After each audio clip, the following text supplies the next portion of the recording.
Welcome to Future Mind, the first inaugural conference between Goldsmiths and the University of Kyoto. And we have an exciting day of talks, demos, including some VR demos, which we're particularly proud of, which are going to try and capture something of the spirit of collaboration between Goldsmiths University and the University of Kyoto. So I'm going to first of all touch on some of the themes of the conference, some of the themes that will come up through the day.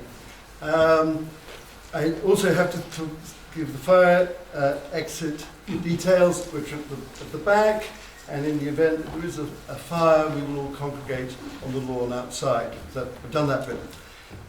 So the vision of Future Mind, its inception occurred about 2 years ago when I visited University of Kyoto and gave a lecture. It was organized by Naoko Tosa, who is the co-chair and a professor at the university. So over coffee, sitting in the university canteen, we had this idea, how do we get these two great institutions working together? And in particular, Naoko highlighted that at Goldsmiths we have both strong creativity, fine art, some of it very famous, and technology.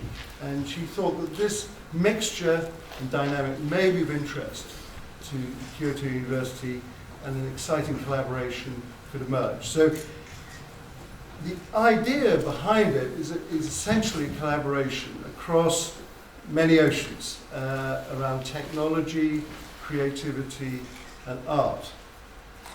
And specifically, the aim of Future Mind is to bring together leading academics from Kyoto University and Goldsmiths, with leading guest speakers, to present today their research. In particular, to discuss the future of art, technology, and science, and its influence on humanity. So a lot of technology is just plowing ahead with maybe disregard for humanity. And this conference tries to consider those issues. Just very quickly, in the 1980s, when I was working at IBM, it was the year of cyberculture, and technology was seen as liberating, empowering, and fantastic. But now we have a slightly different situation.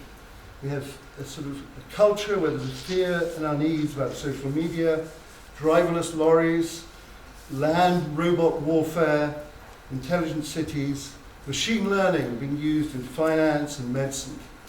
But certain things like the mysteries of DNA, that knotted, complex problem, still remain unresolved. So these are some of the themes that we hope to discuss today, and maybe touch on the idea of what will the future mind be like in the future. Will it be a human collective consciousness, or will it be a machine? The human mind will be ported to a computer. So these are some of the themes for today, and we hope you will enjoy it. And what I'll now do is pass over to Professor Marie from the Department of Computing, who will be the compere for this morning and introduce all the speakers.